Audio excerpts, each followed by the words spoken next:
সুন্দর ভাষায় থ্রেড এসেছে। ভালো লাগে এরকম একটা সঙ্গী পেলে। আমি অসম্ভব গর্বিত, কারণ আমার হাজব্যান্ডকে আমি যাই বলি ও পৃথিবীতে আমাকে কিছুতে না বলে না একটা জিনিস ব্যতীত, সেটা হচ্ছে যদি আমি ওকে বলি আমরা কি বিদেশে কখনো সেটেল হব, ও বলে না।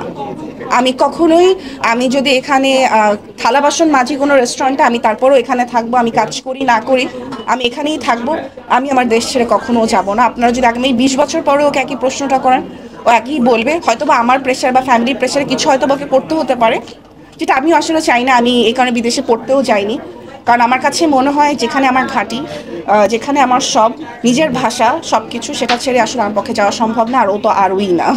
ঝগড়াঝাটি যদি চিল্লাপালা না হয় এটা তো স্বাভাবিক না। আমরা আমাদের বাবা মার সাথে চিল্লাপালা করি, ভাই বোনদের সাথে করি, তো পার্টনারের সাথে হওয়া এটা খুবই স্বাভাবিক। কিন্তু সব কিছুই লিমিটে হওয়া উচিত, সব কিছুই কন্ট্রোলে হওয়া উচিত, এবং একে অপরের সাথে থাকাটাই হচ্ছে সবচেয়ে জরুরি। আমি যখন কিছু করি, আমার he is my pillar of strength and I am his pillar of strength. তো আপনি যদি সহযোগিতা করেন, আপনি যদি কি কাজ করছি, কি মন চায়, সেটাকে যদি আপনি প্রায়োরিটাইজ করেন, আপনার মনকে, আমি যদি প্রায়োরিটাইজ করি আমার হাজব্যান্ডেরটা, আমার হাজব্যান্ড যদি আমারটা প্রায়োরিটাইজ করে, তখন কিন্তু পরিবারে বাসার মধ্যে একটা খুব সুন্দর একটা এনভায়রনমেন্ট থাকে, যেটা আপনার বাইরেও সেটা কিন্তু দেখা যায়। আপনি যদি বাসায় ফ্রাস্ট্রেটেড থাকেন, বাইরেও কিন্তু সেটা বের হয়ে আসবে, প্রকাশ হবে, কারণ কতক্ষণ আপনি অভিনয় করবেন। তো দুজন দুজনকে সাপোর্ট করাটা সবচেয়ে ইম্পর্ট্যান্ট, সত্য কথা বলাটা খুবই জরুরি। আর হচ্ছে কারো ভুল আমাকে ক্রিটিসাইজ সবসময় করে আমার হাজব্যান্ডকে সবচেয়ে বেশি ক্রিটিসাইজ আমি করি, আমার থেকে বেশি কেউ করে না। নখ কেন বাঁকা, কোনো শর্ট ক্লোজ শট হলে হাত ধরছে, এটা আমার খেয়াল করি না, আমি দেখি ওর নখ ঠিক আছে নাকি। তো ক্রিটিসাইজেশনের মাধ্যমেই আসলে সব কিছু হয়, দুজনকে বেটার করে। কেউ ভুল করলে আরেকজন শিখাবে, আমি ভুল করলে আমার হাজব্যান্ড আমাকে শিখাবে, আমার হাজব্যান্ড ভুল করলে আমি শিখাবো। এটাই আসলে সংসার। এটা আমি যতই মুখে বলি না কেন, আমি এখন যে বলছি আমার গুজবাম্পস হচ্ছে, কারণ আমি আসলে জানি ও আমার পাশে ছিল, যে কি অবস্থা থেকে গিয়েছে, কত উপর মহল থেকে কল এসেছে, সুন্দর ভাষায় থ্রেড এসেছে।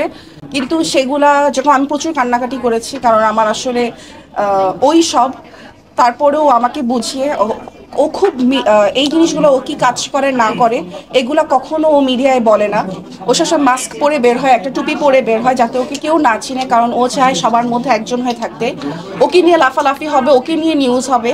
বা আপনারা যারা ওকে শাহবাগে দেখেছেন, অনেকে আছেন যারা ইন্টারভিউ নিতে চেয়েছেন, ও ইন্টারভিউ দেয়নি, কারণ ও এসবের বাইরে থাকতে চায়। ও সবার মধ্যে হয়ে একজন হয়ে থাকতে চায়, সবার মধ্যে, কিন্তু আলাদা কেউ হতে চায় না।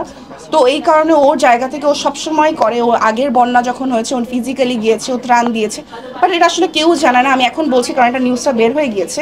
এরকম আরো অনেক কিছু, এরকম অনেক কিছু আছে যেটা আমি এখন ডিসক্লোজ করবো না, বিকজ ও নিজে সেগুলো ডিসক্লোজ করেনি। এটা সিলেটের বন্যাটা ডিসক্লোজ হয়ে গিয়েছে বিধায় এটা নিয়ে বলছি। ও সবসময় নিজেকে এই জিনিসের বাইরে রাখতে চায় যে ওর কাজ নিয়ে কথা হোক, বাট কিন্তু এগুলা জিনিসপত্র ও সোসাইটিতে কি করছে, সোশ্যাল ওয়ার্ক কি করছে, এটা নিয়ে যাতে কথা না হোক, কারণ এটা মন থেকে করে, এটা দেখানো কোনো কিছু না, এটা মুখে বলা কোনো কিছু না।